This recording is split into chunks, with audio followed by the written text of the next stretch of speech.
I'm upset. No disrespect, respectfully. But disrespectfully is disrespect. Don't be disrespectful.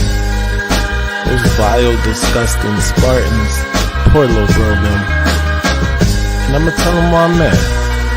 That vile, disgusting cesspool in Columbus. The other state, and of course, as always, I'm upset. I'm upset.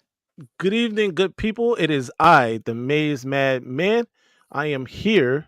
Hold on. We gotta switch some things around here because this isn't usually how. I don't know how to do it. Hold on. I'm destroying this. All right. Hold on. All right, there we go. Because it's gotta be to my left here. I am the Maize Mad Man.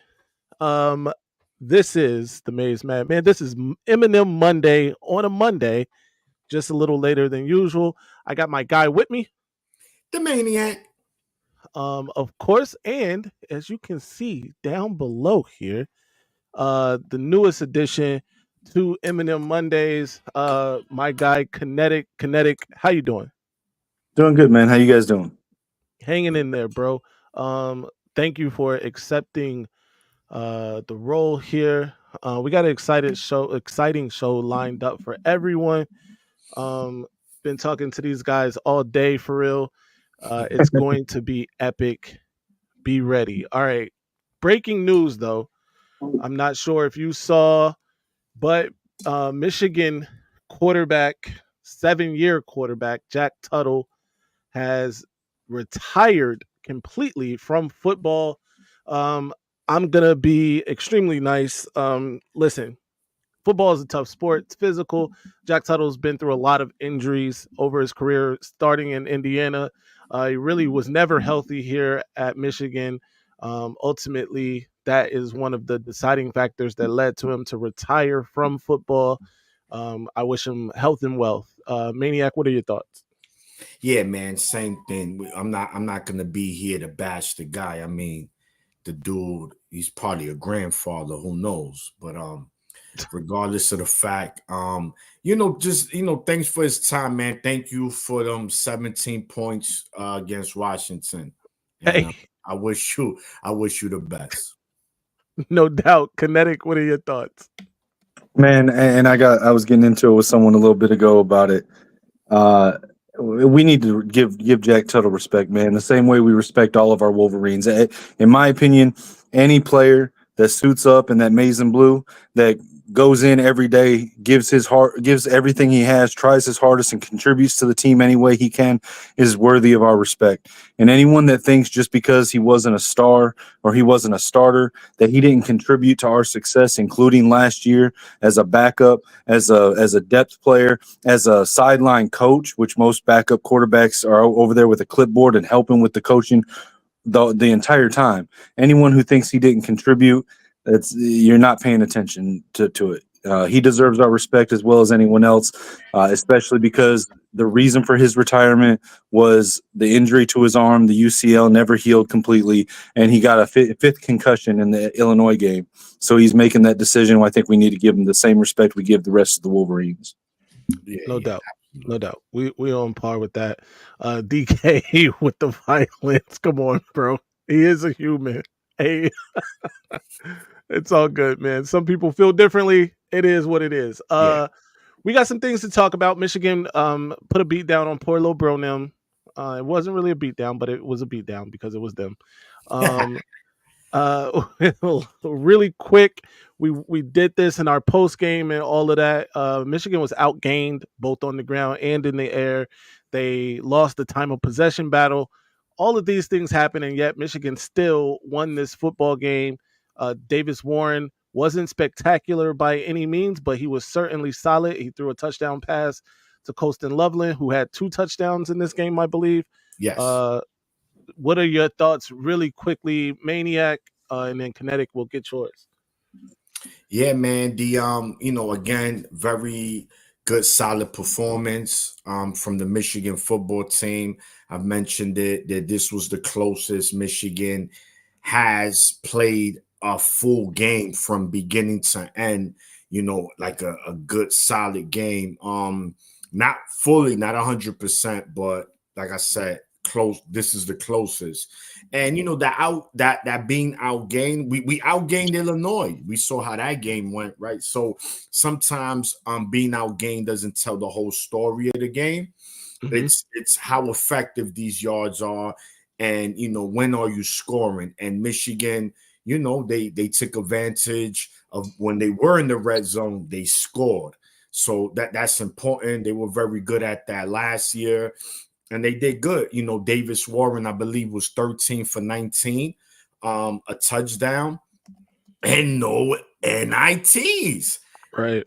So that was great, and no penalties by Michigan team. So this is the cleanest game without a doubt they played all year. As far as turnovers and penalties go. So is this a sign for good things to come moving forward? That's the $1 million question. This team hasn't showed um this team hasn't showed consistency yet. Hopefully that this game gives this team momentum, and we'll get into the Oregon game. Of course, no doubt. Kinetic, give your thoughts. So, I mean, I think that we finally started to see the team get it. We started to see the team come together the way that we had hoped they would week one. The defense, maybe I don't know if it's simplified or it just started clicking with the players. The players looked like they knew what they were doing. Jayshon Barham looking like he is finally clicking with the defense. The offense is running smooth. We had no penalties, no turnovers. The offensive line looks like they're actually starting to gel and work together. Even when Evan Link came in late in the game, he didn't give up any pressures. So I just feel like it feels like we're finally everything's coming together as a team now. Unfortunately, it took 8 weeks to do it, but we're here. Absolutely. Michigan has this is a big week for the Wolverines. Not Penn State. Oregon comes to A2 to take on the Wolverines in what is, I'm not going to call it a bloodbath. Michigan certainly needs to do a lot of things near perfect to have a chance in this game. I will say that.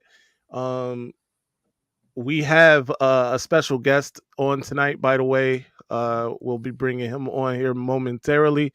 But before we do that, a quick little preview of what to expect this Saturday. Actually, let's hold that for the guest. Um, the preview for what to expect this Saturday. Guys, in the comment section, feel free to join the conversation in terms of your thoughts on the game and all of that. But without further ado, my guy, Lucas from Week Zero podcast, Quack 30. How you feeling, man? Oh, I'm feeling fantastic. You guys see the background I got going on last time we were in the big house. You already know. Right. Yeah, I see that. Listen, it could get that ugly again. It could get real Shabba ranks this week for Michigan. Um, First, give me your thoughts on your season so far. What do you think about the Ducks so far? And then we'll get into the game. Well, listen, I'll start out by saying we did you guys a favor. We completely broke the other state. We saw that this week. You're welcome. thank you. But I think the biggest thing coming out of this season or coming into the season, the biggest question was Oregon built for the Big Ten. Obviously, you saw a lot of softball in the Pac-12 over the years.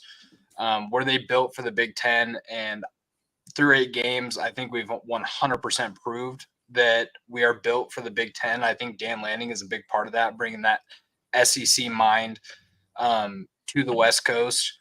I'm super stoked about it. I mean, obviously, our first 2 weeks of the season I was sweating. I was at the Boise State game. I was absolutely sweating that whole game. I was very terrified that it was going to end up being one of those, you bring all of these stars in and they just don't click. But after that Ohio State game, everything has come together, and I couldn't be more proud to be a Ducks fan right now. Mm. No doubt. I'm gonna let Kinetic get this one started. Uh, your thoughts first on the Ducks, and then what you think about the game this week. I mean, in all honesty, I like the Ducks. They were my preseason pick to win the Big Ten. They're my preseason pick to go to the Natty. I haven't picked who I thought was going to win the Natty, but I thought the Ducks were going all the way.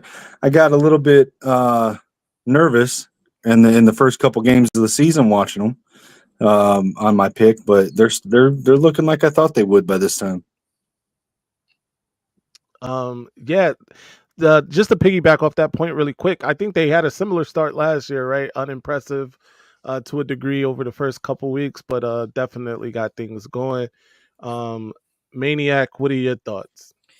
Yeah, man. I mean, first of all, right now, Oregon looks like a well-oiled machine, man, especially offensively. My goodness.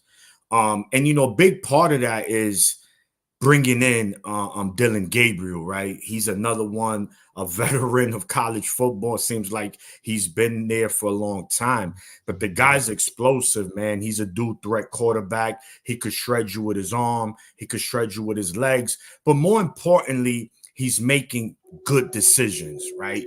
He's Right.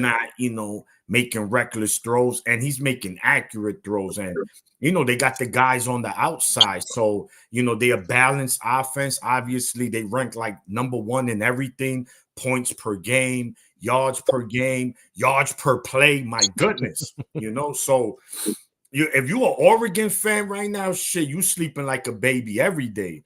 This is kind of what you wanted when you first came to the Big Ten. Because like Luke said, right? Can we match up that physicality, right, with the Big Ten teams? And they proven that, right? But again, no team is unbeatable. We seen college football this year that every week is like one team, there's no way they could win this game, and they win this game. So I'm not saying it's this week for my Wolverines, which shit I would love so, but Oregon is right now deservedly of that number one spot in college football. And me, as a Michigan fan, man, I respect them. I never had any issue with Oregon. Just the fact that I've never seen Michigan beat Oregon in my life. So hopefully I get to see that very soon. Absolutely. Shout out to Lich Max. I think that's it. Like a Mac. Like I don't. Lich Max. There we go. DG is definitely going to be a problem for the Wolverine defense. I agree with that. Shout out to my guy Marmar who's in here. Taves the Kane is here. Readings by Dom, of course. DK, Nevada Buck, Rip Star, who is the greatest.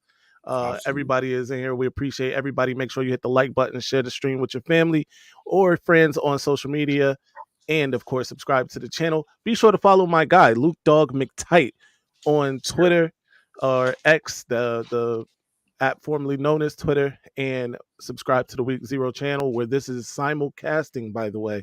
Right. Lucas, let's get to you, sir. What are your thoughts on this particular game?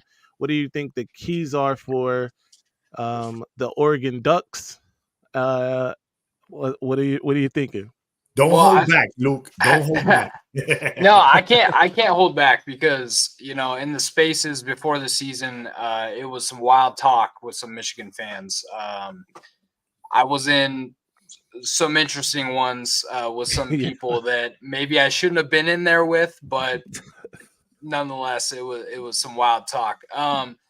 I think the biggest key for Oregon is continuing this run game. The run game has really gotten good since it wasn't since really the Michigan State game is when Jordan James blew up, and then ever since then the run game has been phenomenal. I know that Illinois outrushed Michigan in that game. So I think that's something that we're going to have to make as a point of emphasis is to run the ball well.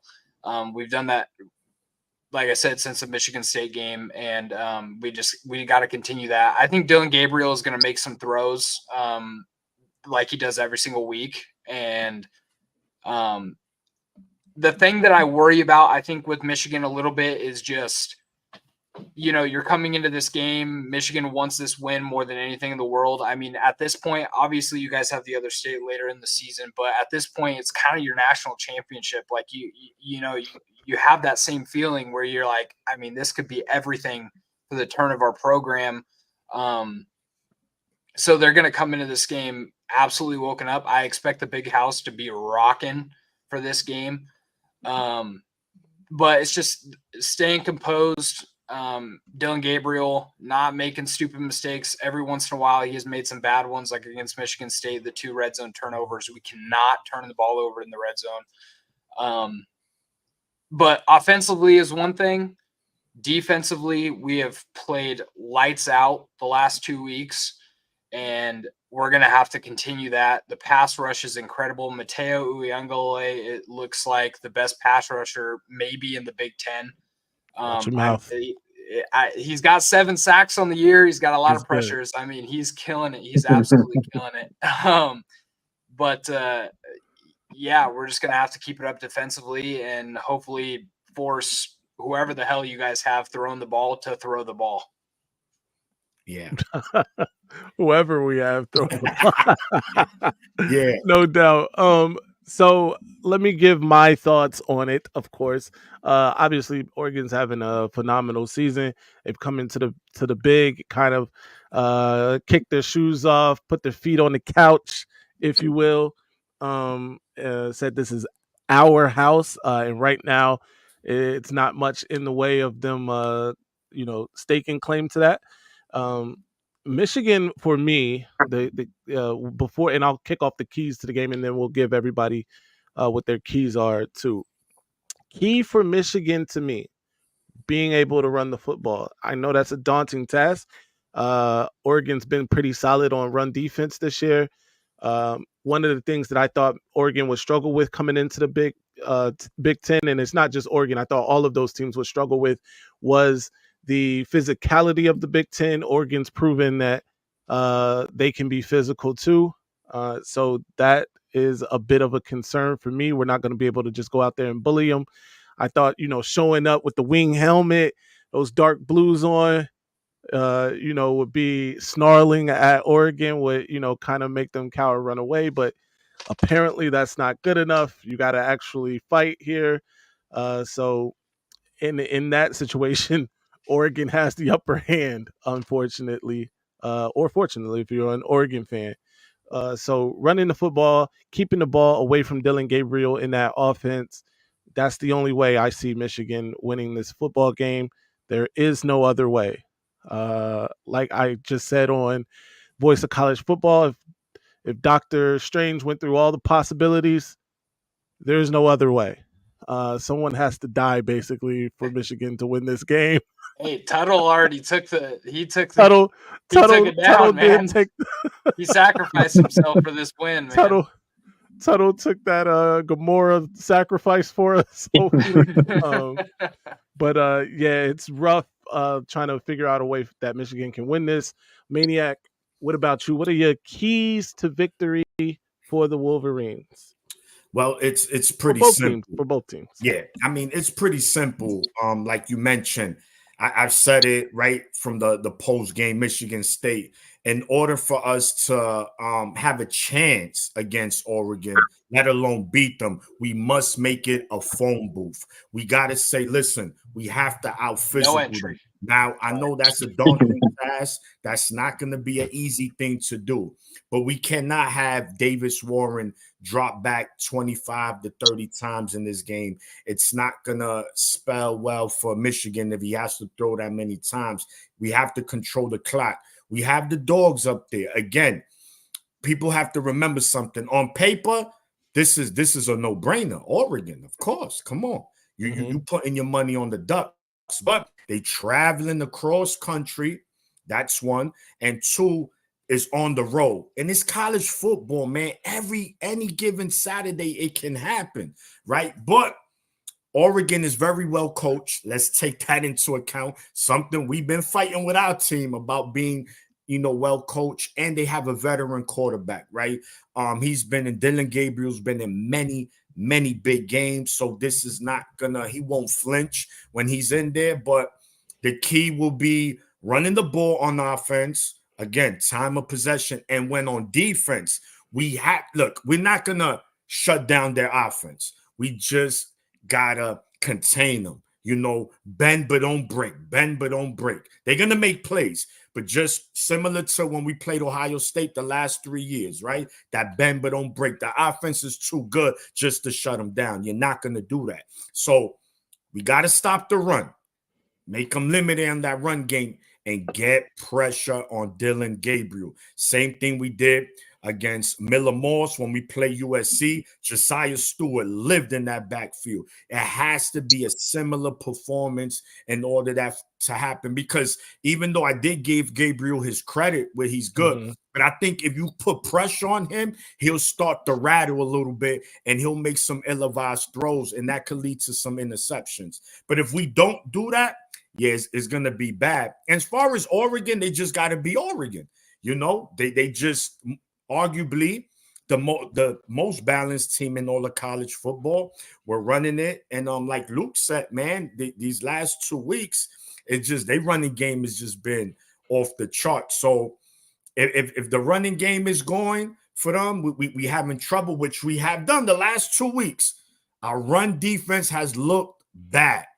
And if Oregon's running the ball effectively, bro, by halftime, just go home and turn off the TV. No doubt. By the way, shout out to my guy Les Austin Jr. A couple other people have joined the chat. Looks like Lucas brought the Oregon contingent here. I see Will 77. There's a couple other ones in here. Good. Welcome him in, man. Welcome for sure. Lucas, before we get to kinetic, he gives his keys. Dom had this question. Any concerns about traveling over 2,000 miles and time difference? I'm in San Diego. When I fly home to Ohio, it sucks and it's real. What are your thoughts on that, Lucas? I'm not too concerned about it. I mean, we did that on a short week after a absolute crazy win, the greatest win in our program's history. On a short week, went over to Indiana and played Purdue.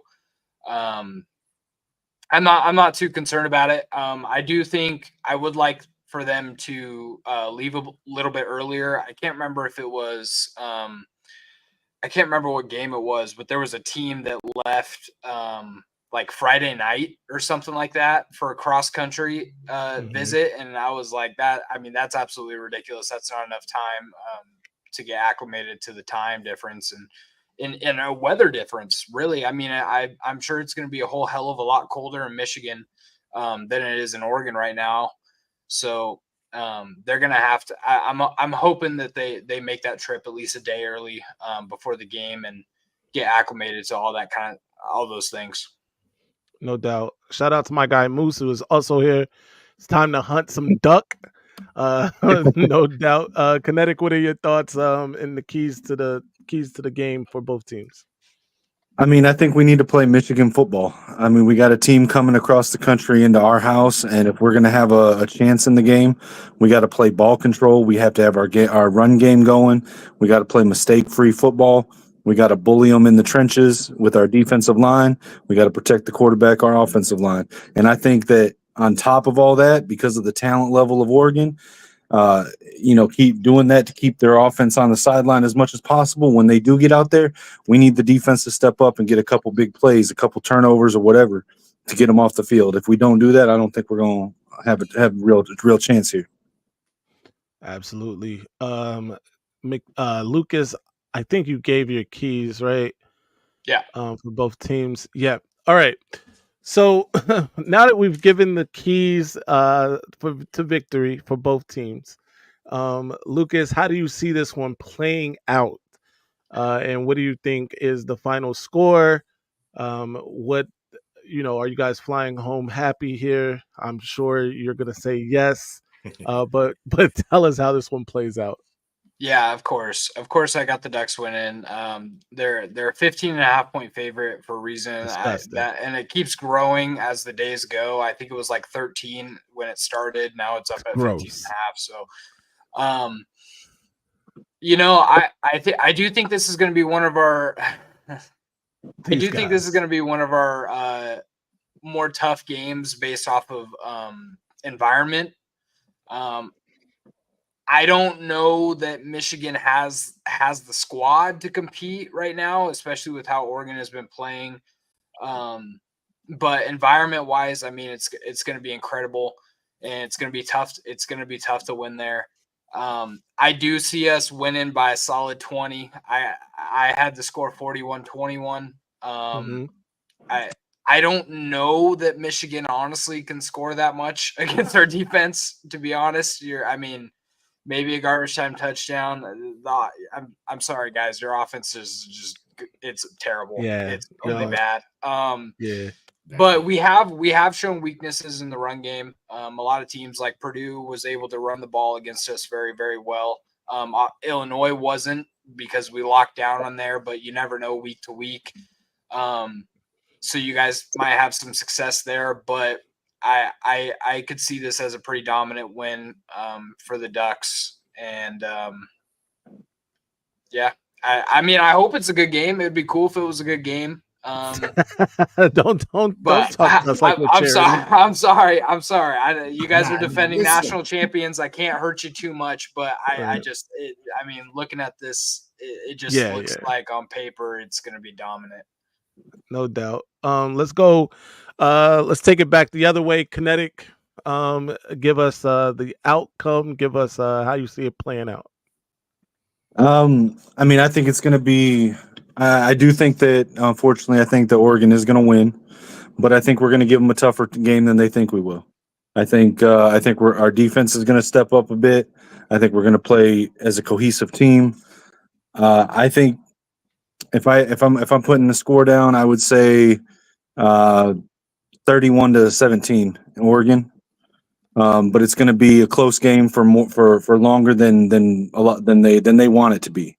They'll pull ahead late in the game and clinch it. No doubt. Maniac. Yeah, man.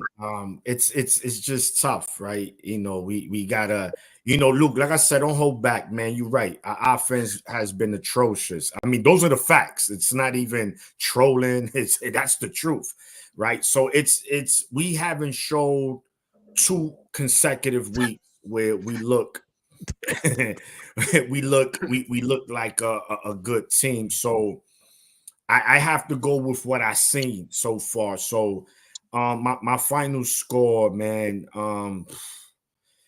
38 13 Oregon. It could get that ugly, but hopefully we pull it off. But if I'm a betting man, yeah, I think it might get like that. So I'm gonna go Oregon big.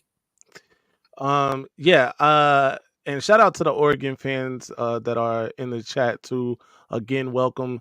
I'm seeing more and more streaming here. This guy Johnny Kelly says, I see it 38-17 Ducks. Well, similar to my score. Yeah. So I think this one plays out in the Ducks' favor, unfortunately. For me as a Michigan fan, for the rest of us as Michigan fans, here's the thing. Michigan just has to be too perfect to win this game. And even with Michigan being perfect, this Michigan team being perfect, it's going to have to require some mistakes from Oregon too, because they could put up points super fast. They have an explosive offense. The defense is playing well. Michigan over the last 2 weeks, like my guy Maniac pointed out, has given up big time or given up some big yards on the ground, which is unlike a Michigan team.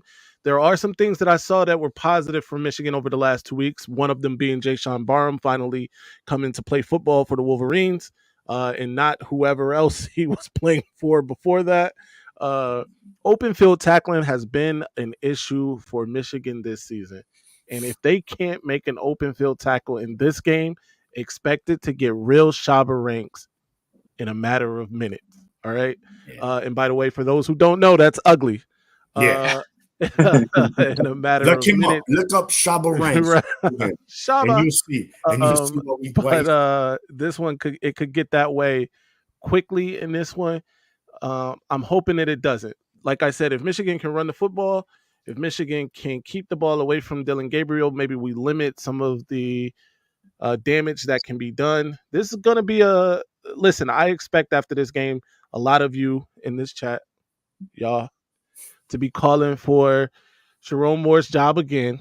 I expect, I expect the entire coaching staff to be fired after this game by the fans in this chat.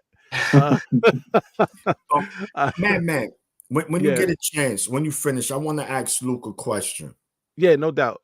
I expect the other state fans, poor little bro them fans, to be dancing on our graves after this game. But Michigan just has to come and play. Play hard. Don't, you know, let it get Shabba ranks early and, give us something. Show us something. Is what I'm saying. Maniac, go ahead. Yeah, so Luke, obviously, I mean, it's no secret you guys are the number one team in the country. It's a two question. One, at this point, is it natty or bust for you as an Oregon fan in Oregon Nation? And two, what productivity you guys have coming back next year? Are you going to lose a lot of players? I mean, even though y'all recruit well, I know that. I don't follow you guys like that, but I know y'all recruit well. So how is looking for next year? And is this natty or bust for the Ducks this season? I wouldn't say natty or bust. I do like the expectations for this team were through the roof, of course. But to me, I kind of felt like this was going to be one of those Dan Lanning years where he's going to win some big games for the first time in his career as a head coach. And we're going to finally see kind of what Dan can put together. And then the next coming years is when we get that natty. Now, I didn't expect Oregon to be doing what they're doing right now. Actually, I expected us to, probably lose to Ohio State. I even predicted, and Phil can attest to this, I predicted us to lose to Michigan in this game. So I couldn't really expect for them to play this well. I didn't, at least. So I for me, it's not natty or bust. I know for a lot of the fans, I know a lot of our fans are like your fans, where it's just like, I mean, if you lose a game or if you even look bad in a game, it's like the world's burning. You got to fire everybody. Yeah. So we're a lot like that. So I think for a lot of fans it is, but not for me. We next year, it'll be interesting. I mean, we got Dante Moore coming back. Obviously redshirting this year.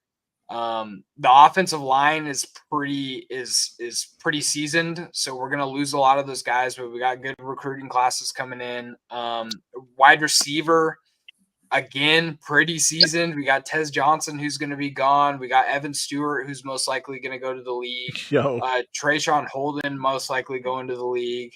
What's happening in the chat right now? somebody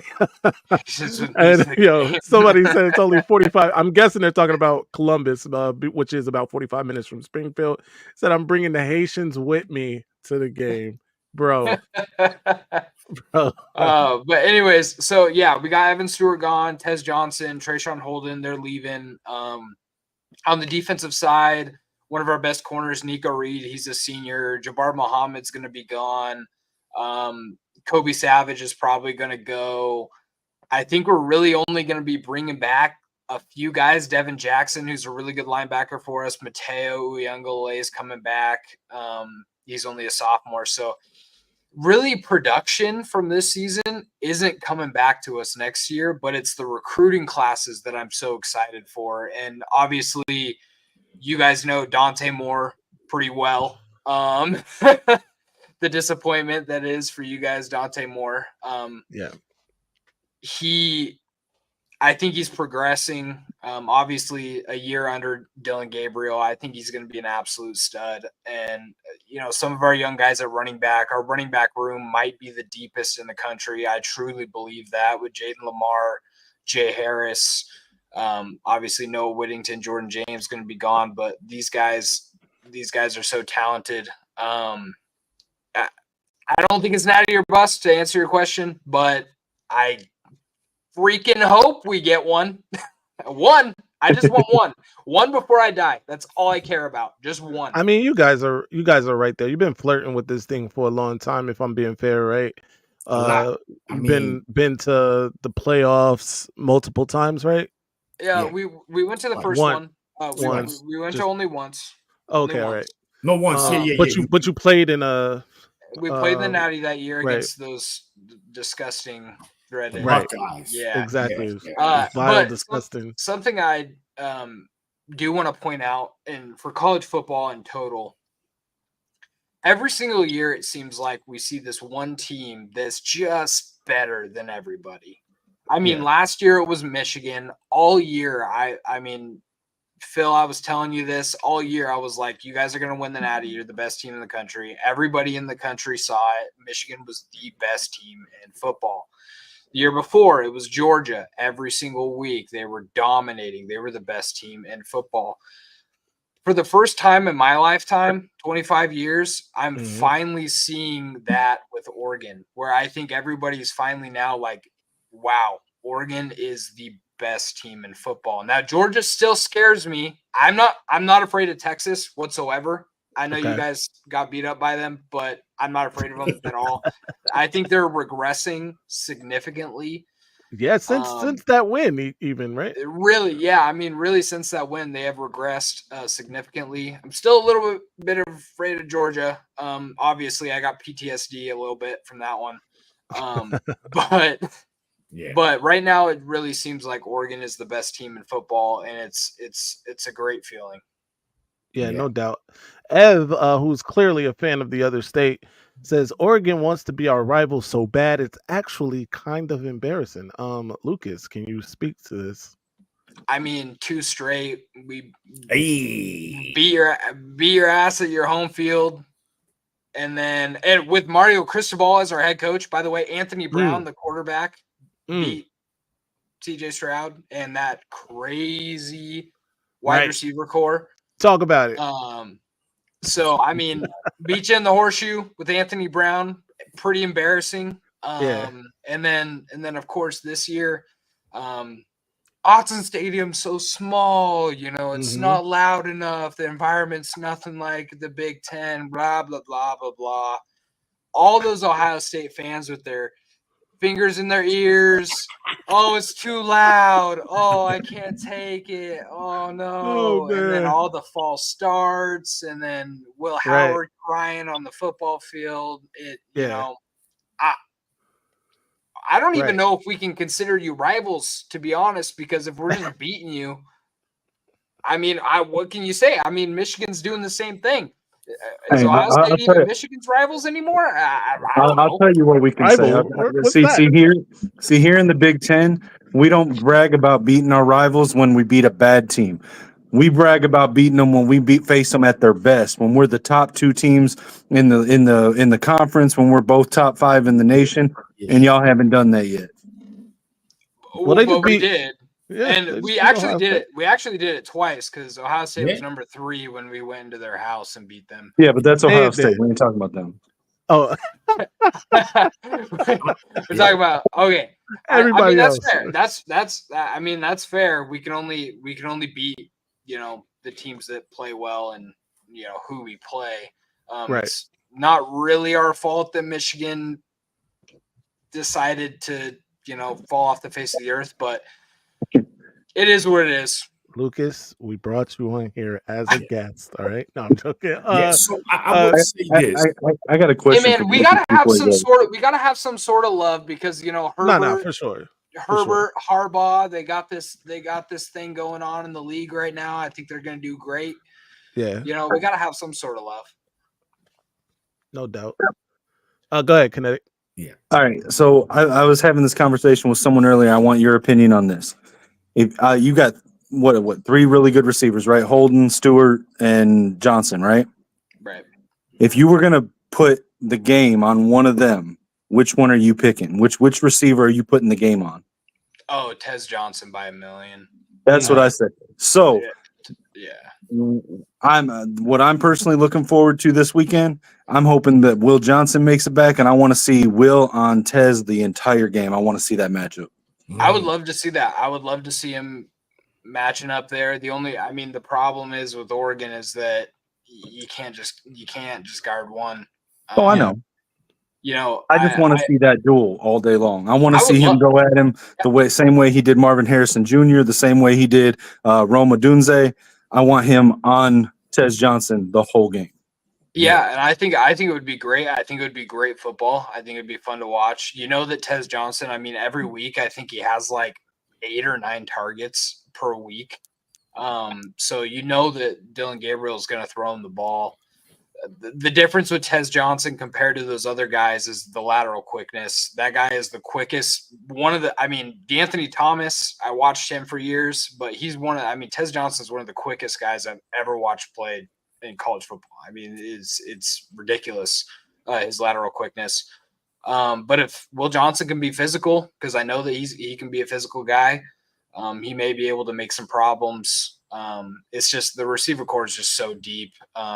It's going to be tough. Just Justice Lowe last week had a couple of good catches and a touchdown for us. He's actually an Oregon boy, born and raised, and he's done fantastic. And then with Trayshawn coming back, obviously, doing you guys a favor, spitting in that guy's face is pretty hilarious. It's just they're deep, but yeah, you're right. Will Johnson versus Tez Johnson, I think it's going to be fantastic. Well, see, I've seen people talking over the last week about how they thought, like, there were rumors saying that Will Johnson was sitting out for the season or whatever. Everything I've heard, it's not that. He's not doing that. But I have this theory that they're trying to rest him for the big games because we need him more than anything against Oregon. We need him more than anything against Ohio State. And you look at it from his side, there's not much that can be done to hurt his draft stock, but getting some game film of him sticking on Tez Johnson, on Jeremiah Smith, on or Ibuka the entire game, that's one of the few ways still to increase his draft stock, and I'm going to love every second of it. Yeah. The scary thing too, though, is that Oregon has completely plummeted Denzel Burke's draft stock. So, I'm not saying that's gonna happen. I know they're different guys. Will Johnson's the best. I've said this. Oh my God. Bonafide scrub. He can't play. That's perfect. I said this all last year, and I say it this year again. Will Johnson is the best defensive back in college football. I do truly believe that, and he's not Denzel Burke, but Denzel Burke's still a first-round guy. Evan Stewart had his way. Denzel Burke might have to start paying him. According to Ohio State, they got a better DB on the bench than Denzel Burke. Yeah, they always got something. It's always, they're the Matthews kid who was out there getting pass interference last week, and no, he's not. So Luke, this is what I wanted to say. I know you said to you is not natty or buzz, but I disagree. You guys have been one of the more consistent programs in college football the last 10 years.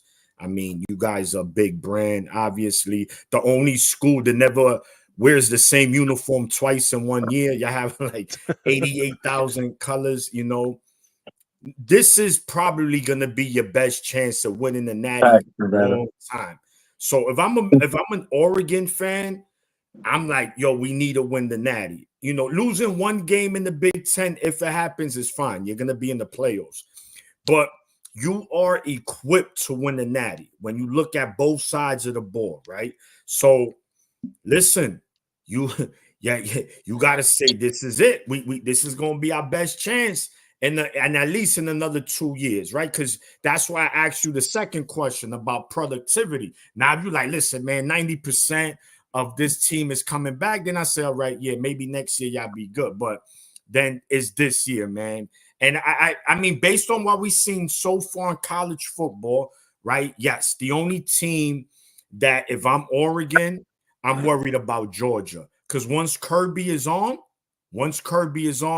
it's just, you saw what he did to Texas, right? In Austin.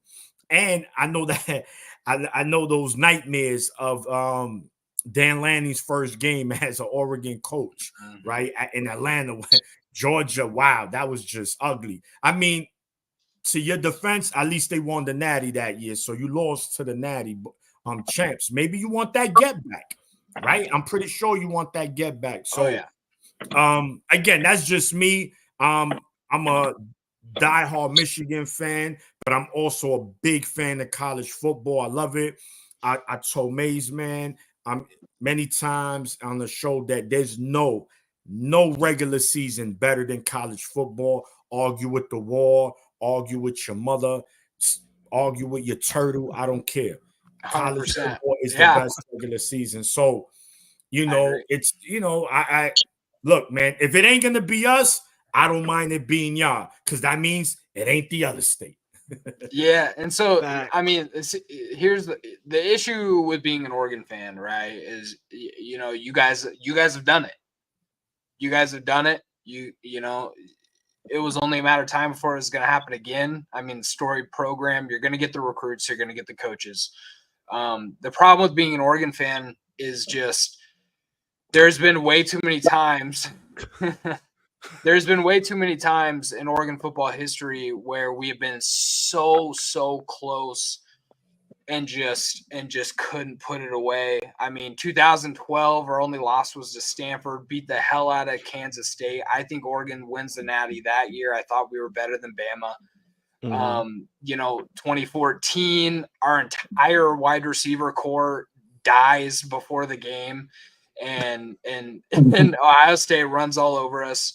2010, nobody was stopping Cam Newton. He was undeniable at that point. And last year, man, I mean, I think Oregon had a good chance last year. I mean, Michigan was obviously the best team in football, but like Oregon had a good opportunity. They had all of the opportunity in the world. We just couldn't put it away against those Fuskies. So Yeah. Sorry, we put them down. we've just gotten so close. And yeah, and I appreciate you guys. Applaud you for that. I wouldn't have heard the end of it. But we've just gotten so close yet so far. It's hard for me to be like, we're natty bound. We're going to win it. We're going to do it for the first time. Yeah, I get that.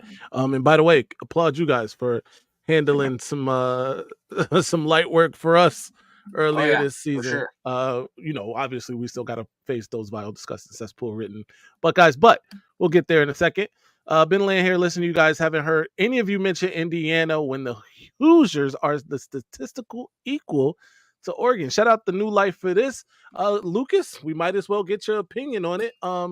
Indiana's undefeated. My guy has come over here. He's not revived because it's not like they've ever been who they are right now. But he's got that program in a great position. 27, I think it was, transfers, and they are undefeated. They are technically in first place. Shout out my guy JOJ. Johnny. My guy, King in the North. Shout out to Johnny Odin Jr. Be sure to follow and subscribe to Johnny Odin Jr. Johnny, great go content blue. over there. Go blue. But yeah, so what are your thoughts on Indiana? A potential matchup in the Big Ten championship, maybe for you guys. What's your thoughts on them, man? Listen, man. Let me read you off these 8 wins. FIU, Western Illinois, UCLA, Charlotte, Maryland, Northwestern, Nebraska, Washington. Yeah. I mean, it's I'm not worried about Indiana. I am glad we're not playing them in the regular season, because Indiana is one of those teams where they could pull something off. But I'm not worried about Indiana at all. They haven't played a team with a pulse. I think Nebraska is the only good team they played. Yeah, they beat the hell out of them. But Nebraska also has, 3 losses? Hey, put this guy in timeout. Their next coming games at Michigan State, they got to play you guys at home. And then Ohio State, Purdue. Like, I mean, they got Charmin soft schedule. I mean, Michigan, Ohio State, the only good teams they play.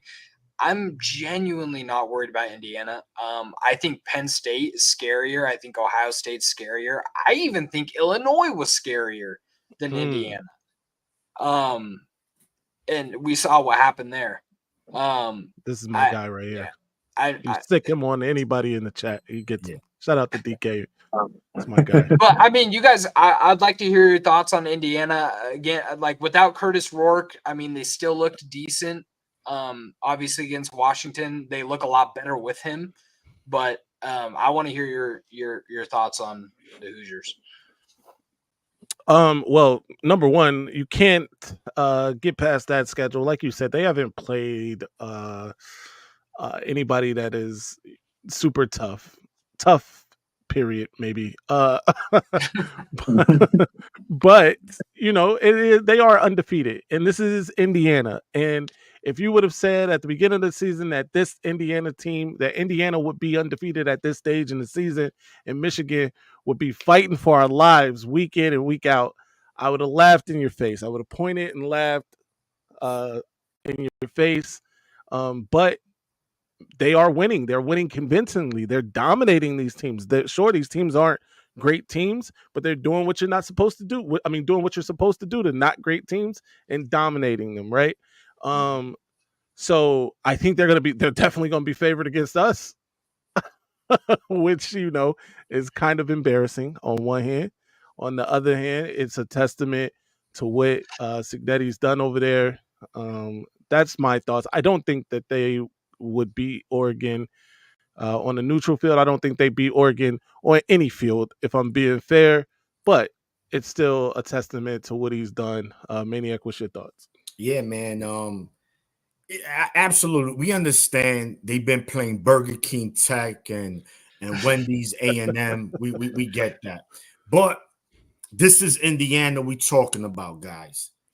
Indiana in the past with the same schedule, they're 3-5, 4-4 at best. So period.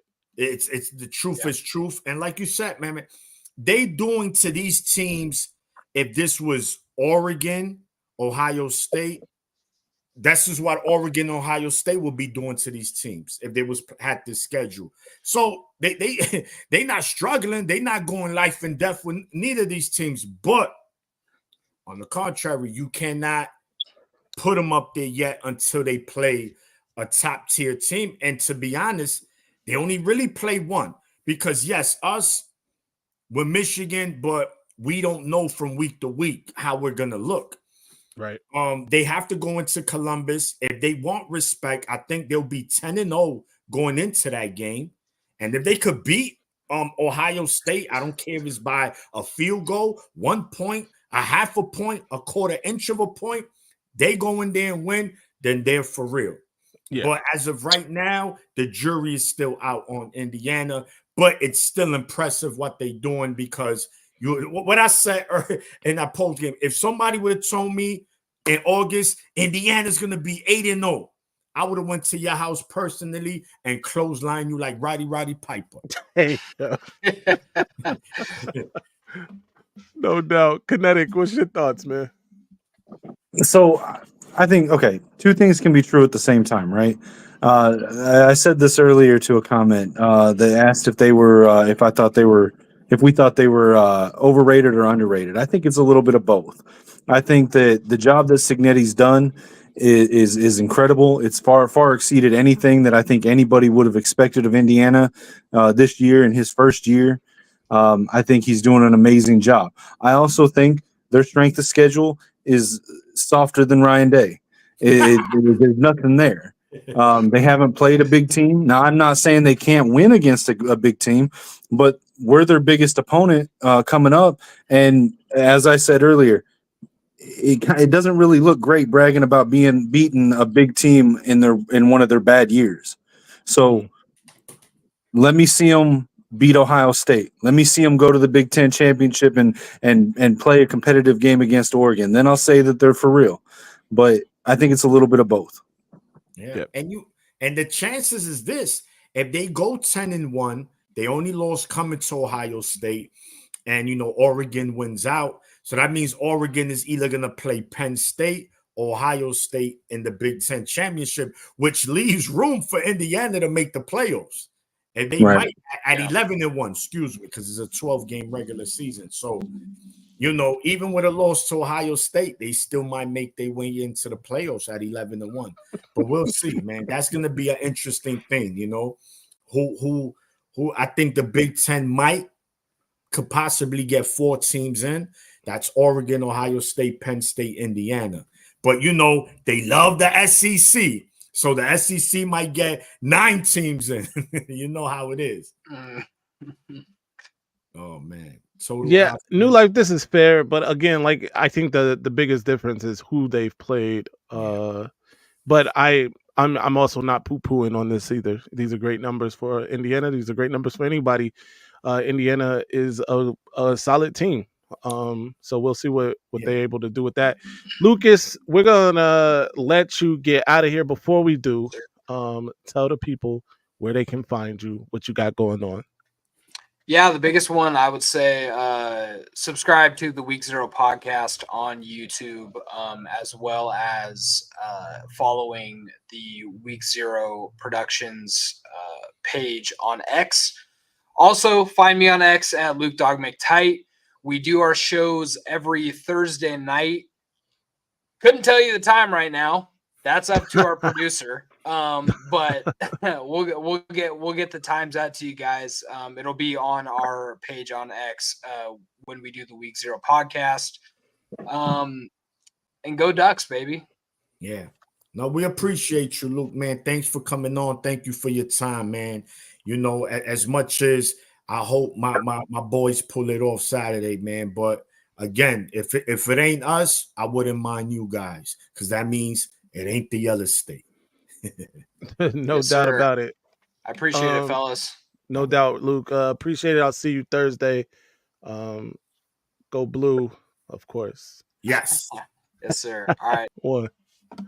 That was my guy, Lucas McKnight of Week Zero Podcast. Be sure to check him out over there. You can find me over there as well every Thursday, doing the Week Zero Podcast with the rest of the guys over there. We got some things. Oh, absolutely. I'm the only representation of Michigan over there.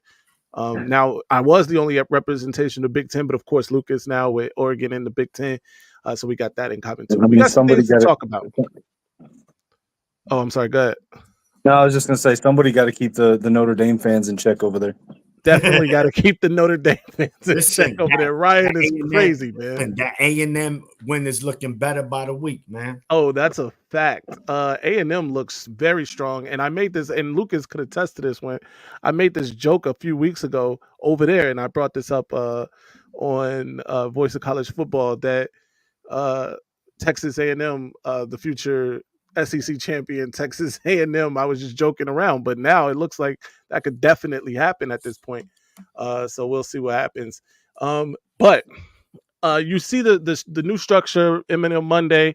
You still got me. You still got the Maniac. We got my guy, Kinetic, here. He will be joining us every Monday from now on. Welcome him to the team here. We got some big things happening next week. TJ Ronan of Voice of College Football Michigan will be right here on our regular time at 7 p.m. Look, man, we started at 9 p.m. today. We got up to like 117 at one point with the live viewers. That's crazy. Is being that me and Maniac talked about starting at 7 to beat the Monday Night Football crowd, but apparently they just followed us over here. We are not complaining. Yeah. It is the Giants and the Steelers. But we are not complaining. Shout out to that. But what we got going on right now, a new segment that we want to introduce: the good, the bad, the ugly. This is basically where we give our opinions on the good in Michigan or college football. Surrounding this week, I think we are we? Is it just Michigan this week? I mean, we're going to do Michigan today. Yeah, we're going to do Michigan today. And then the no-brainer game. Of course, and the no-brainer, we'll get into that in a second too. But the good, let's start with you, Maniac. Tell us your good, bad, and ugly of the week with Michigan. So obviously, let's start. What was the good, man? The good quarterback play, offensive line play, protecting the ball, and clean, man.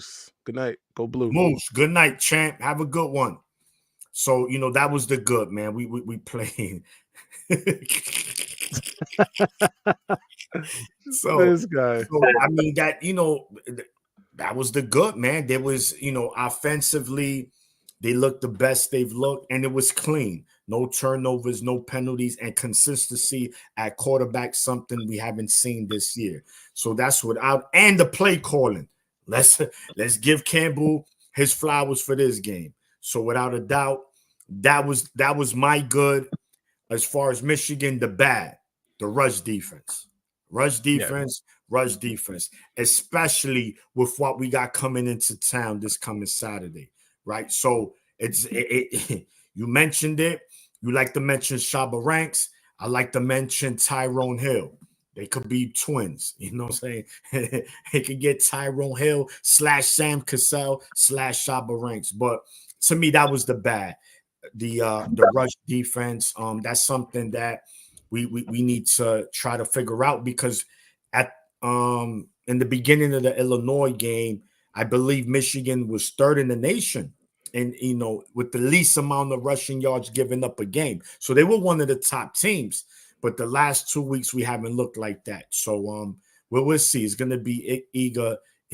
Michigan 100. Listen, Mama, I hope so. And Mama, I'm gonna hit you up in a little while after this show, champ. I ain't forget about you.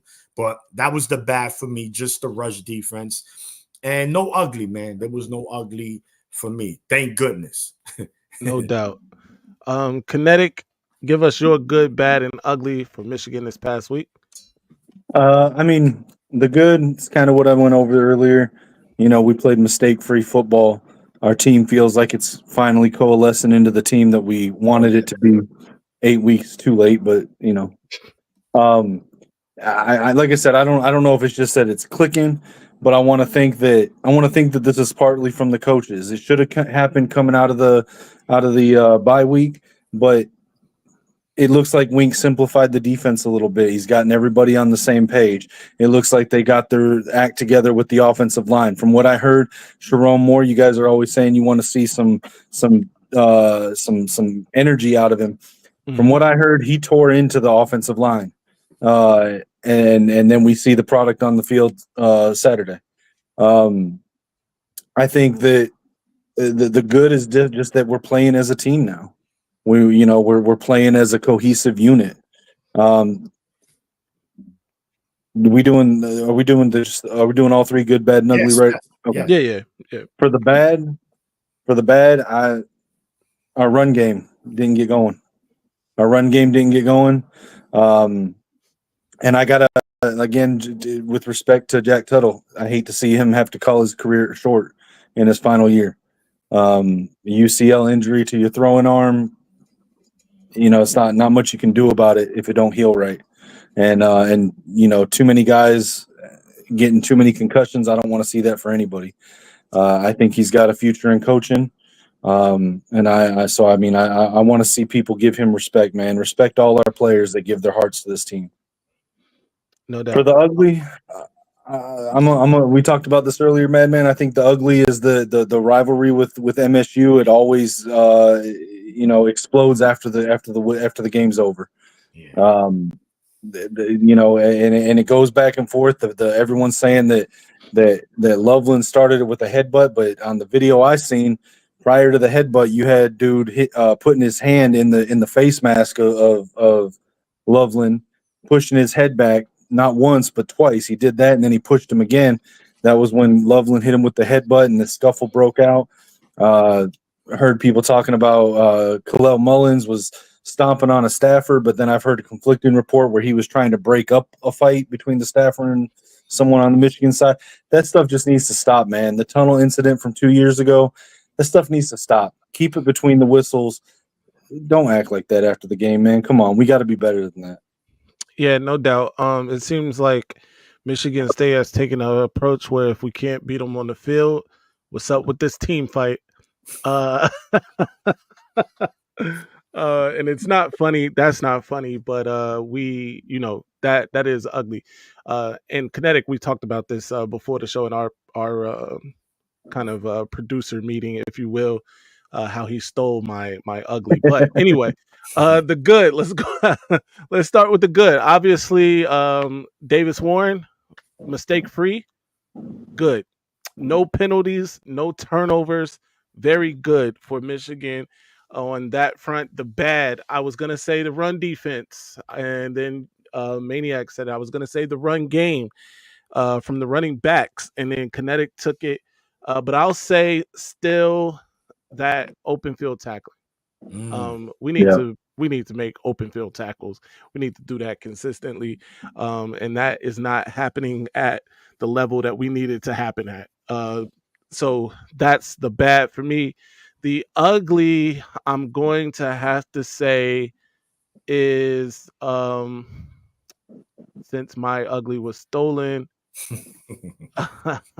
just Hey, we just sticking on the right. same page. That's all it is, man. Want somebody to steal your ugly, right? If you have. Yeah, definitely still my ugly. But I'll say the ugly is just Sparty as a whole, right? That disgusting uniform. It's a ugly green. It's a green that nobody wants to wear. That logo is stupid. Um Hey, so I want to add the right. pathetic. I want to add the pathetic to this.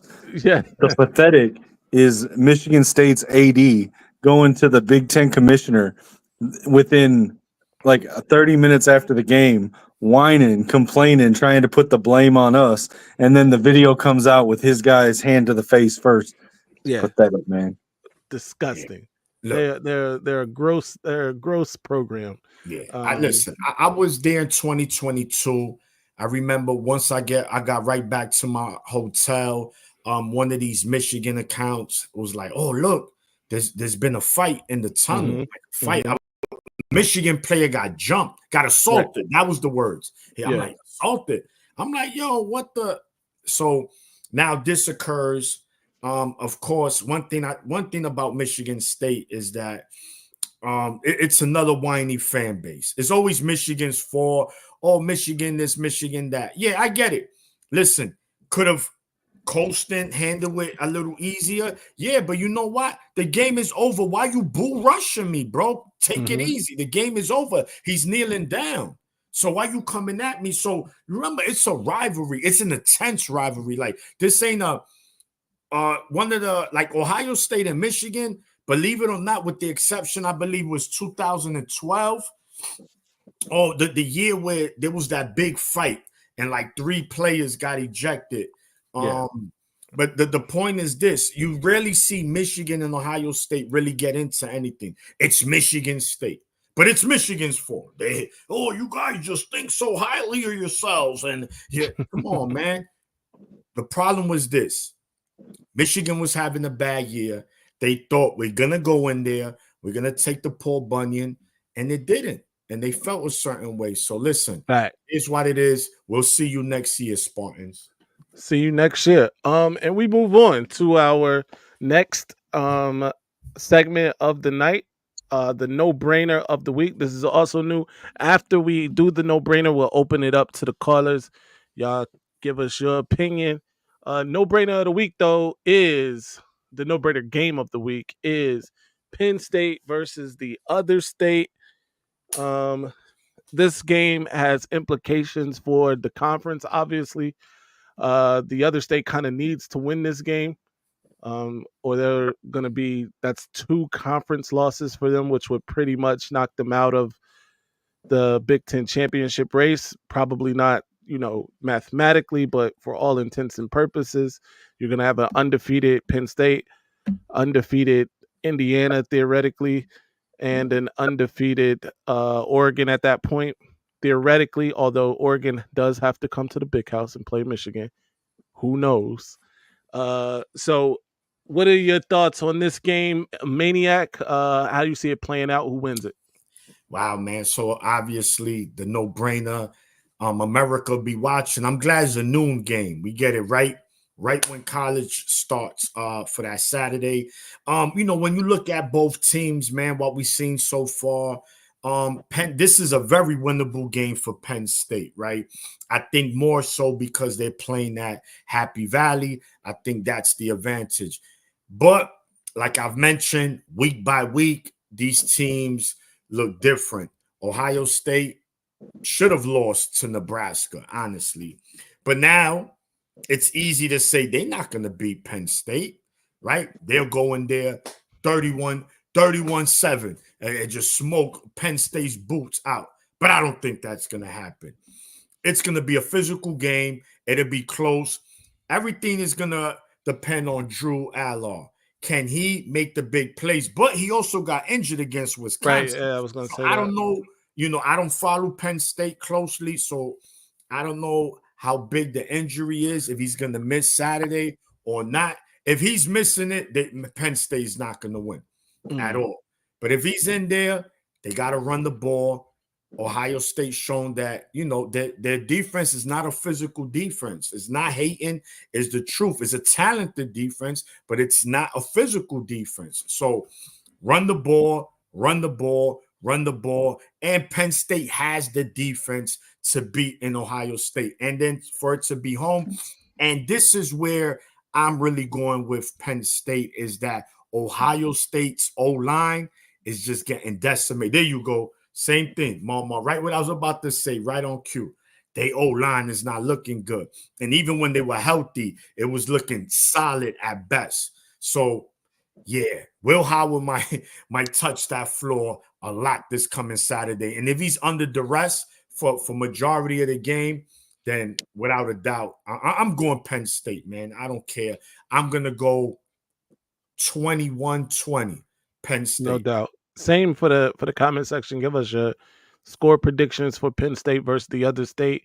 21-20 for the Maniac.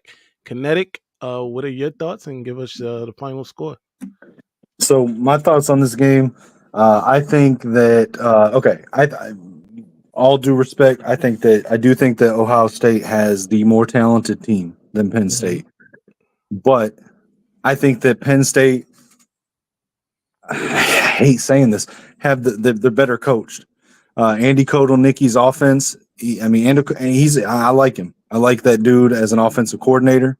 I think the game is going to come down to him versus the Jim Knowles defense. But here's the thing. I think Ohio State's offensive line has gotten exposed a bit. They got two of the best running backs in the country, but they couldn't run the ball against Nebraska. You're going against Penn State, who is a beast on the pass rush. I mean, there was a reason we had to run it. What was it, 32 times in a row or something last year, because we couldn't stop their pass rush. They have the ability to get to the quarterback and get through a suspect offensive line. And based on their performance last week, Judkins and Henderson ain't getting it done. So I'm going to say Penn State pulls it off as well. No doubt.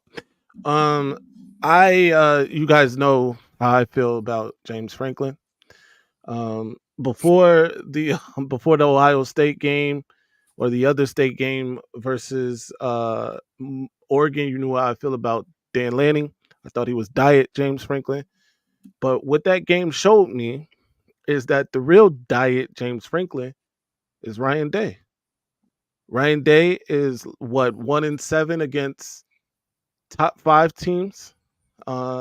He is 0-3, of course, over the last 3 against Michigan. 1-3, period, against Michigan.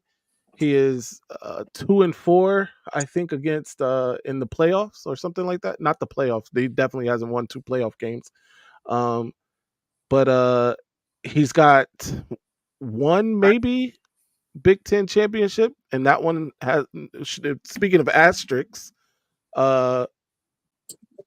asterisks for that. But yeah, he has 2 Big Ten championships. 2019 and You're right. You're right. I forgot he took over when he took over that program. That's fair. That is the truth. Okay, so I am not impressed with Ryan Day. He is the real diet James Franklin. In this case, the problem is that he's going against the actual James Franklin. All right. Uh, James Franklin cannot seem to beat the other state to save his life. Um, we just got the news according to Beats and Treats Ice Cream. Shout out to you. Drew Aller is out in this game. I'll And forget. if Drew Aller is out in this game, then that even furthers my belief that the other state will win this game. Unfortunately, of course. But yeah, John Diadamo, shout out to John. By the way, subscribe to the Voice of College Football Michigan.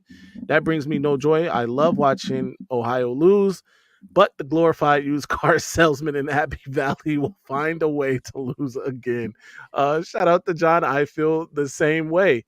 Keep in mind that when he came in, their backup quarterback played just as good, if not better, than Aller. Yeah, but this is a different beast, Kinetic. I mean, anything could happen. I'm not saying that he can't do it, but I'll have to see it now. Yeah, I'll have to for see. sure. But yeah, so that's where I stand with it. I think obviously Penn State has had a great season so far. They can win this game. They have the ability to win this game, especially if Drew Aller was there. It said Drew Aller's a game time decision, according to Nevada Buck. I don't know. We'll see. The backup is better. Said Marmar thinks the backup is better. He did come in and play well against Wisconsin. That said, give me the other state. I think they're going to win this game because James Franklin is a little less impressive than Diet James Franklin. Okay, but if James Franklin wins this game, do we then start calling Ryan Day or call James Franklin the Diet Ryan Day?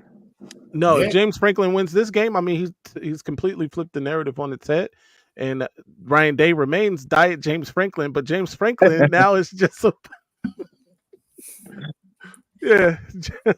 James Franklin now is just a better James Franklin, and Ryan Day is Diet James Franklin. Yeah. No, that's gonna be. Listen, man, he needs to win. I believe I mentioned this. Remember 2021, Michigan, you at home. This is the best season we had in a long time. You got to beat Ohio State. They got it done. Same thing with Penn State.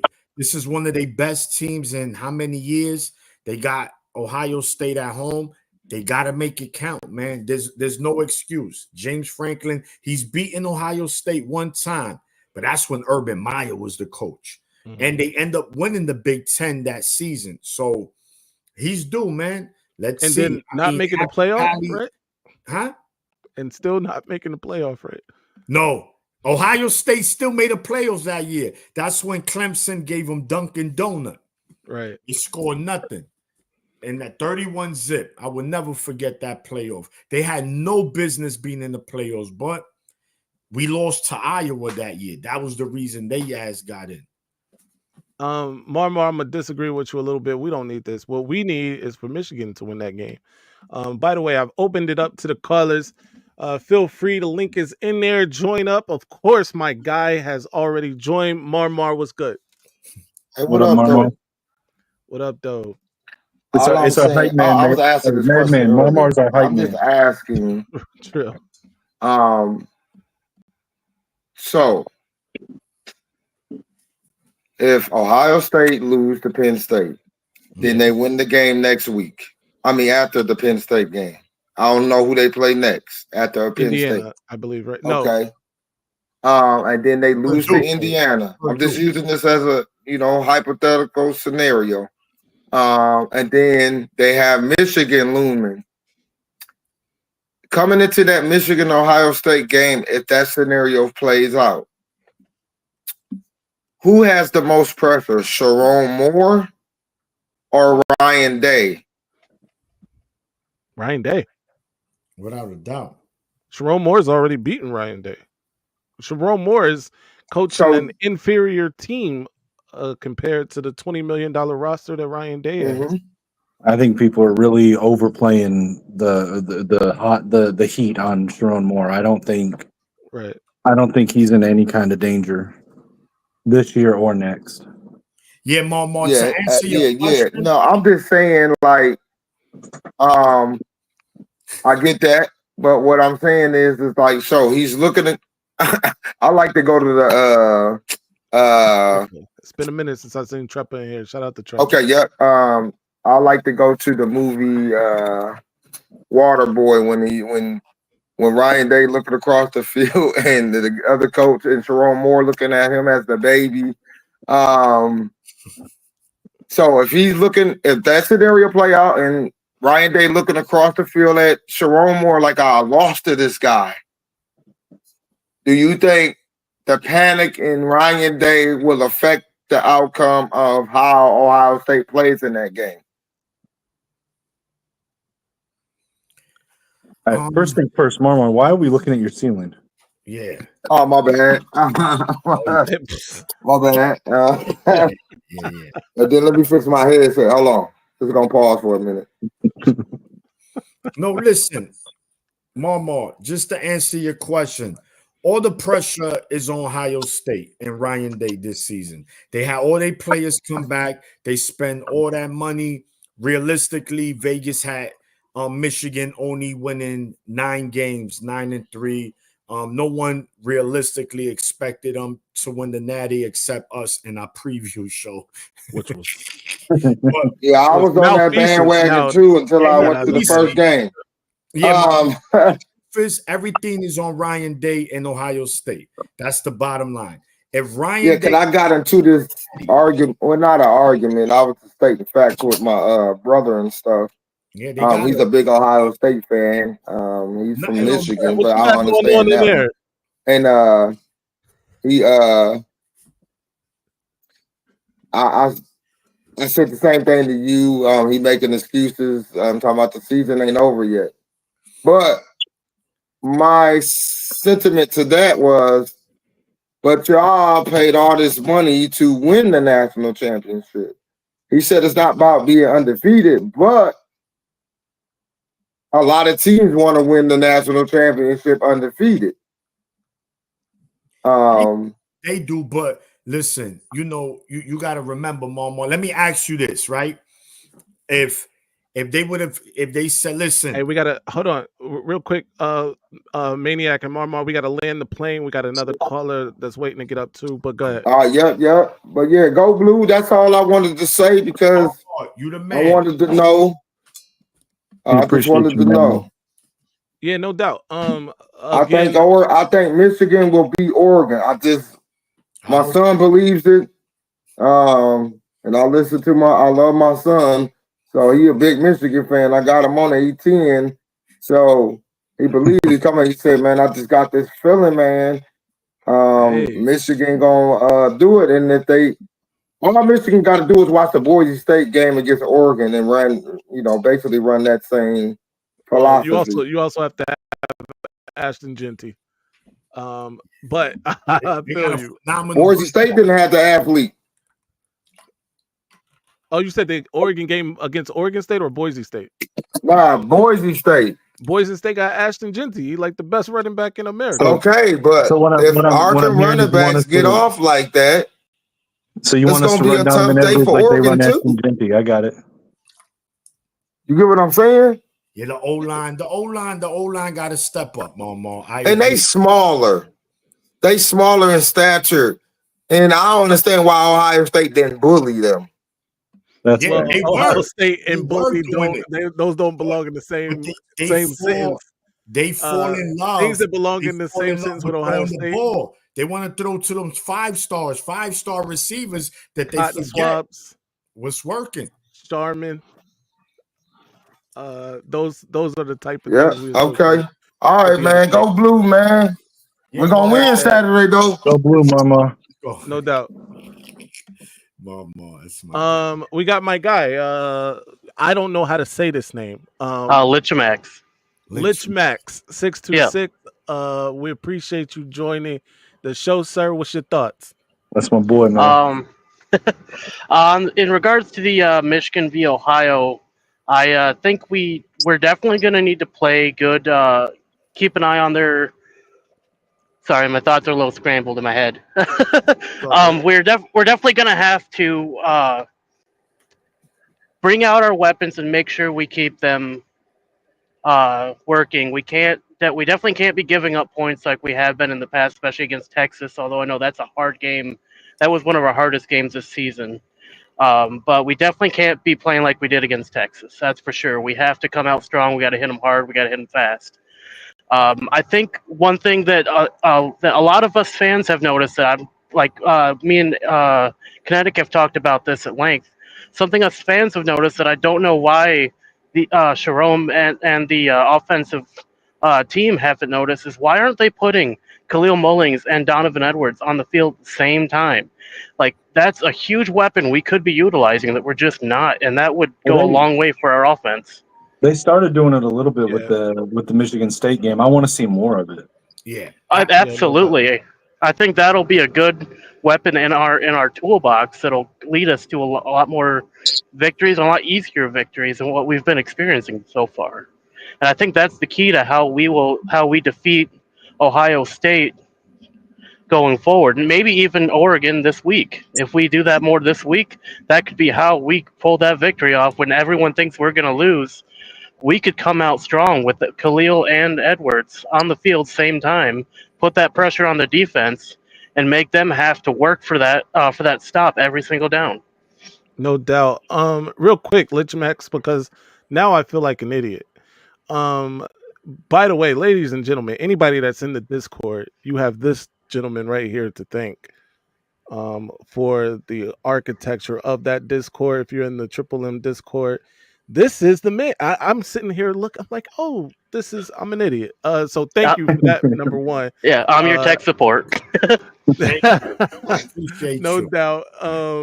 We appreciate that. We appreciate you for sure. And yeah, I think like Kinetic brought up in the game against Michigan State, we did get to see some of that with both of those guys in the backfield. They did it in another game where they had some success doing it because it obviously is a wrinkle, and but I was pretty impressed with the creativity of the offensive play calling, at least for a stretch there. One drive in particular, the offensive play calling was A plus, and I appreciated that. Yeah. Yeah, for sure. Like how they when they gave Donovan Edwards his first his first touchdown of the passing touchdown of the season. He gets one of those Right. a year. It's like every year he gets one. Yeah. No doubt. It came at the right time. And it's about consistency. We agree, Lynch Max. We spoke about that many times on the channel that and any channel you go to, every Michigan podcaster is saying the same thing. Like, why isn't it that we don't have Mullings and Edwards on the field at the same time? And even so, you can always pull Edwards out wide because he has proven in the years that he's a very good receiver. He has very good hands for a running back. We haven't really utilized him like that running out. We might throw him a quick little dump, but I think we need him to run out there, little 5 and out, dump, and then just make a play. You see, like the pass we threw to O'Leary, it was like a 5-yard pass. He made a play, got about another 8-9 yards. This is what I'm talking about. We need to do more. Give your guys 4 or 5 yards and let them make a play. Samaj can make somebody miss. Tyler Morris can make somebody miss. So it's small things that we've been asking for. It's not really that difficult, man. But Michigan hasn't been doing that. Last week, yes, I get it's Michigan State. It's not like they, an incredible defense, but I don't care. We still won. And we still are yet to eclipse the 30-point mark offensively. So we might need to do that if we're going to beat Oregon, unless the defense plays the game of the year. Hey, shout out to our guy Samaj for last week's game, man. He was good. He was doing it. We had him do a wildcat, right? He did wildcat play and got some good yards. Again, creativity, something different. And I forgot to mention, I would like for when they bring Orgy in against Oregon, which they did a good job utilizing him against Michigan State last week. But this time, let's have him throw the ball, because everybody's going to come in and say, run. And then he'll come in, boop, little pop right over the head. So hopefully they implement a pass this week for Orgy. No doubt. Lich Max, appreciate you popping up, man. The call list is starting to back up a little bit. We gotta get to these other calls, but again, appreciate you. Come back again. And go blue. Go blue. Yes, sir. Go blue. Next up, we got a Michigan football podcast legend, King in the North, my guy, your guy, JOJ, Johnny Olden Jr. What's good, sir? What up, Johnny? y'all? What up? Johnny, what's going What on, up, though? How y'all feeling? How y'all feeling about this? How y'all feeling? I feel like Maniac looks. Yeah. Yeah. Look, you know what it is, Johnny? We're realists. We're realist fans. Yeah, We you gotta be. sugarcoat it. We don't sugarcoat it. I get it. We got some Michigan fans that just want to hear every week we're gonna win 50-zip. Nah, it doesn't Right. work like that.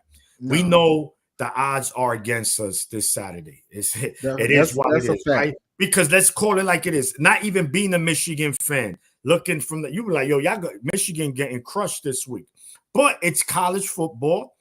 Every week, we see something like, whoa, wait a minute.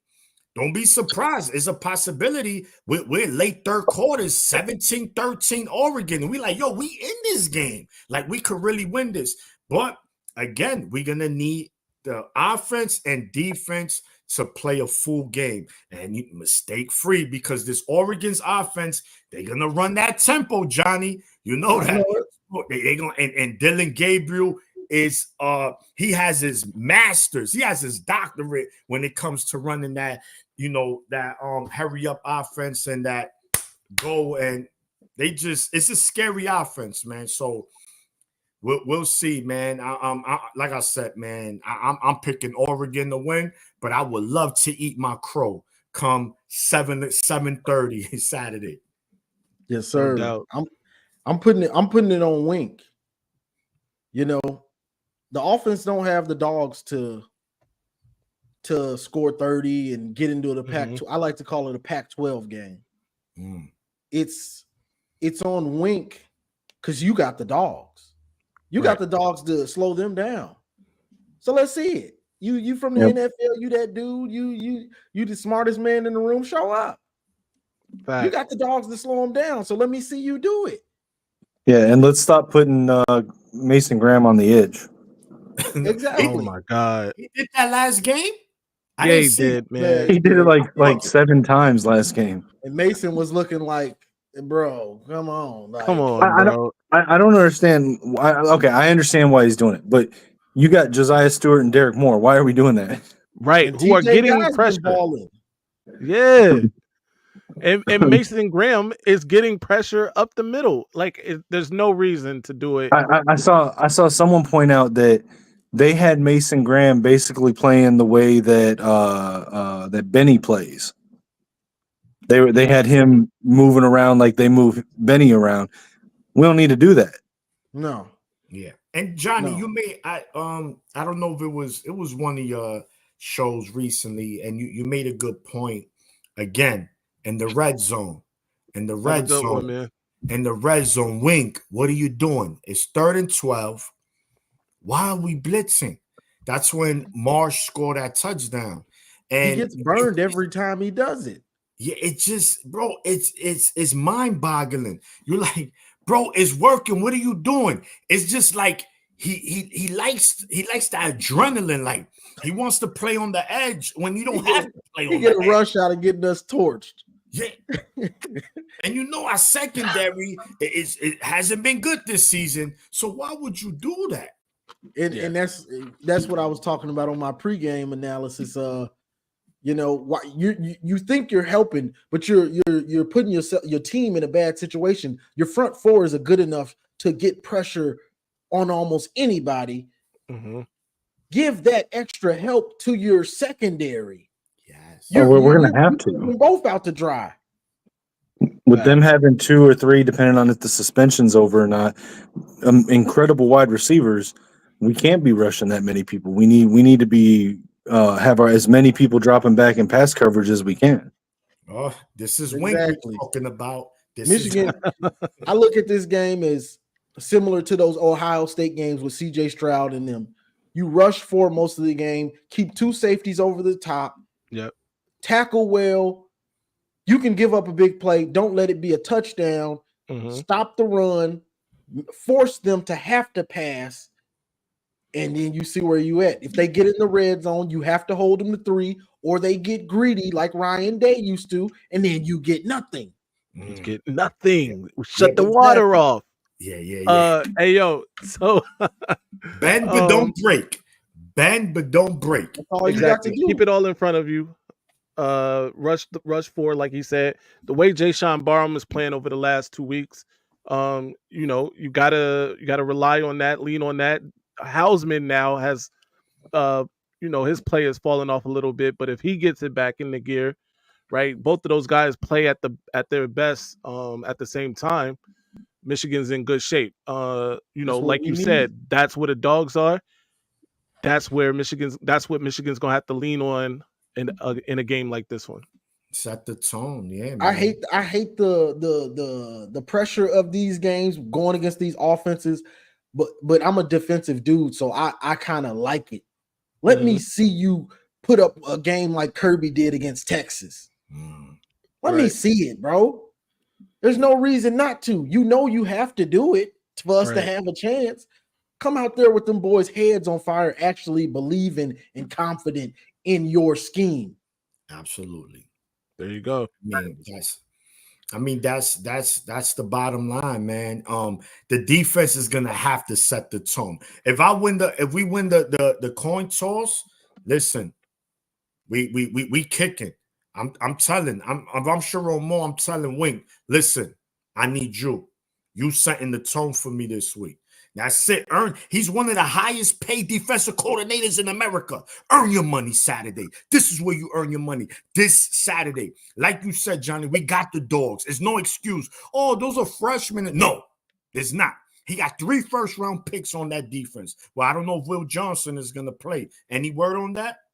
I don't know. Nothing yet. That double move is coming. Jair Hill, Amir Hall. Even if Will Johnson plays, it's coming.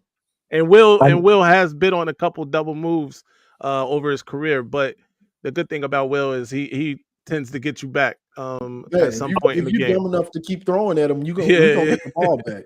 Yeah, absolutely. I think Will's going to be back if they let him play. I think the reports of him shutting it down has been overblown. I think he loves the team too much. I don't think he's sitting out. I think that he's always getting hurt, and that's why I'm saying I think that it's a combination of he's got a bunch of not a bunch, but a few minor injuries, but they want to rest him for the big games. I would rather them rest him for MSU, for Northwestern, maybe even Indiana, and make sure we have him at full strength for Oregon and Ohio State. No doubt.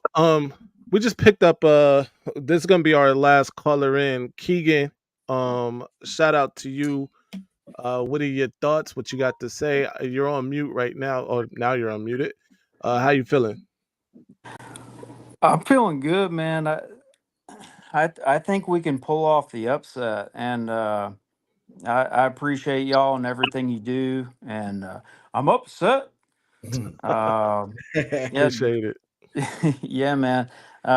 Johnny's lives are awesome. For sure.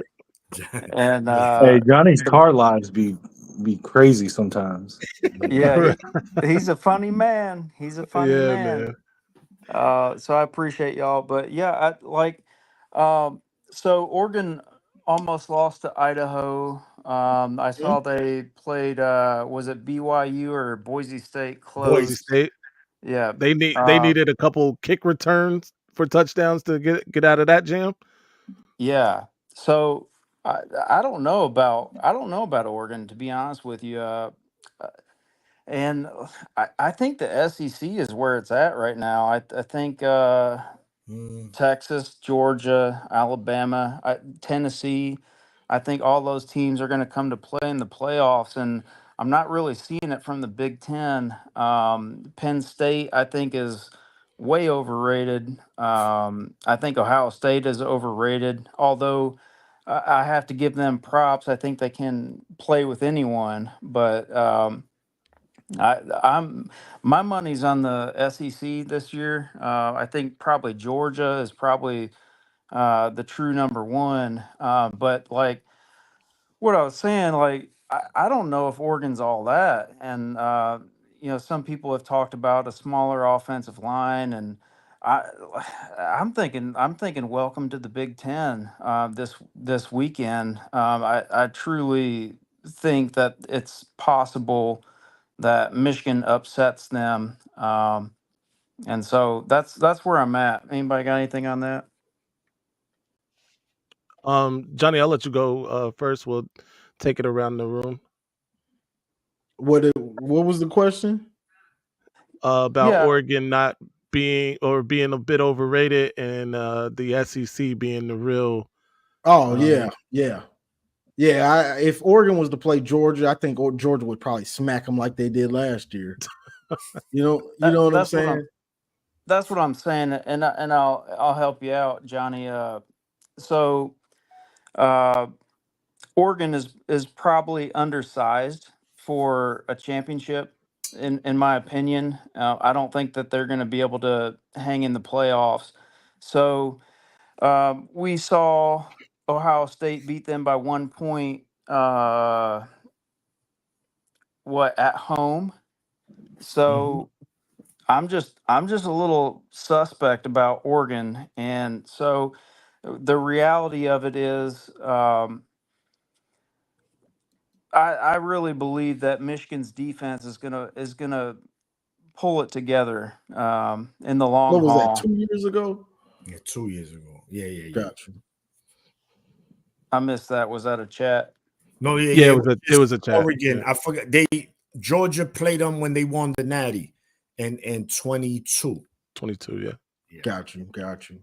Yeah, I don't think Oregon's ready yet. I think they will be in a couple of years, but I don't think they're there yet.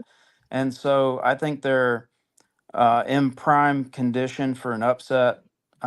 And like this is like if you're not looking at it from a Michigan perspective, this is the random team that's starting to pull it together that can pull off that upset, that weird upset, and I think that could happen, and I think Michigan could edge them out at the end.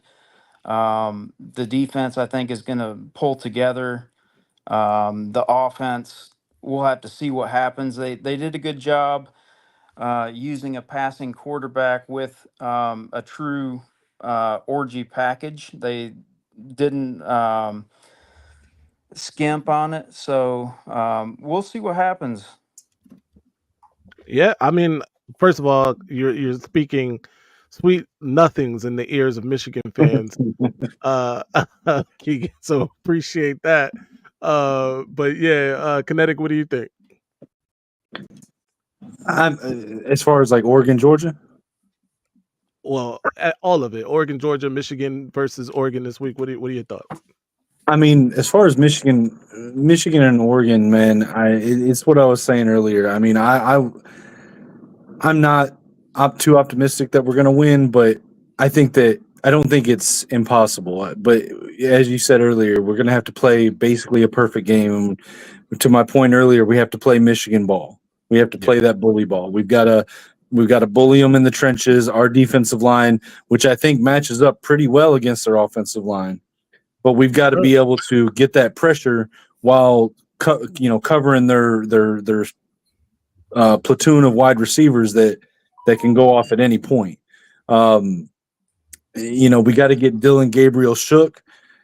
And on top of all that, like Johnny was saying, and what I said earlier, the defense needs to step up, not just play good defense, but get a couple key takeaways.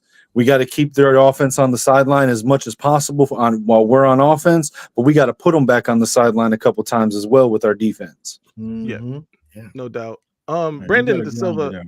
Uh, I'm hoping this isn't a Purdue jersey. That's a Saints jersey, or I'm hoping. I don't know. But either way, the Ducks fans have come out today. Welcome. Let's say that first. And shout out to Trepo. We appreciate the $9.99 super chat. Appreciate But you, Maniac, man. give your thoughts, man. Yeah, Trepo yeah. ain't even a So, Michigan fan, by the way. That's an Ohio State fan. Shout out to yeah. him. So Keegan, to your point, man, I get what you're saying. You're right. I mean, any given Saturday, it's been proven this season. It can happen to anybody, right? It can happen to Oregon Saturday. But again, based on what I've seen from Michigan, my own team, I don't know if we got it, if we that team to do that. I think we could make it close because we'll be playing at home. And if Davis Warren could take care of football, make good throws, and no like Johnny like to sing bonehead, right? Boneheads, Don't be a bonehead. don't be a bonehead. So just be smart. If it's not there, throw it away. Don't take a sack unless you can't escape the pocket. So, and like Kinetic said as well, and I mentioned it, you got to make it a phone booth game, which is similar to bully ball. You got to get physicality. No one has done that really for a whole game. We have to kind of mirror the USC game. You saw how that defense played that first half. They couldn't do nothing, and Josiah Stewart was just living in that backfield. Has to be similar, and field position. You can't have that offense play on a short field, man. Can't do that. So I punt the Doman. He's been trashed this year. Let's call it like it is, man. I don't know what's wrong with him. 39 yards of punt against Michigan State. Yeah.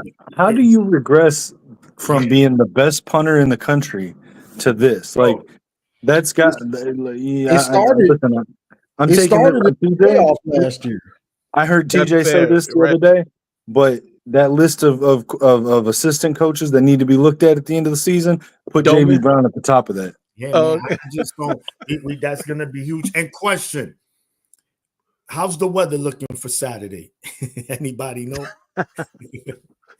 we could use some rain, some flurries. Kind of slow down that offense. I'm gonna look that up right now. Still hasn't beat Georgia yet. Yo, that's fair. By the way, we was looking for Georgia last year. If they would have handled business, they'd have got this work too. Shout out to Keegan. No, that was a great call in, man. We do have to get out of here. Johnny, tell the people where they can find you, what you got going on, all of that. You can find me on YouTube, Johnny Olden Jr. I got pre-game analysis, post-game analysis, and then I do live call-in shows just like this, usually Sundays, sometimes Sunday, so check me out. I do car lives through the week also, and Car that's lives just are amazing. Whatever's on my mind. Whatever's on Road my Race mind. Johnny is epic, baby. Don't get on Johnny's bad side during one of them car lives. He'll go off. Right. Yeah. He gonna let you. Yeah. Make sure, man. If y'all not following my brother Johnny, make sure y'all follow him, man. He's a good dude. He know his stuff. He come with flavor. He has sense of humor. He mix it up similar to what we do here, man. We just not just a plain bagel with butter here, man. We add that bacon, we add that sauce, we add all of that. Right. So no doubt. Obviously the new lineup for M&M Mondays, my guy, the Maniac, my man, Kinetic, of course, JOJ, welcome anytime. Appreciate it. Be sure to subscribe to his channel. Follow my man, the Boxing Maniac, _boxing_maniac on Instagram. Find me in Kinetic in these Twitter streets. We catching strays. We trolling Ohio State fans across the world. It's a great time. Johnny, you got Instagram? Yeah, I don't do nothing on there. It's just my regular. You know what I'm saying? No doubt. Until next time, y'all know the slogan. Stay angry, my friends.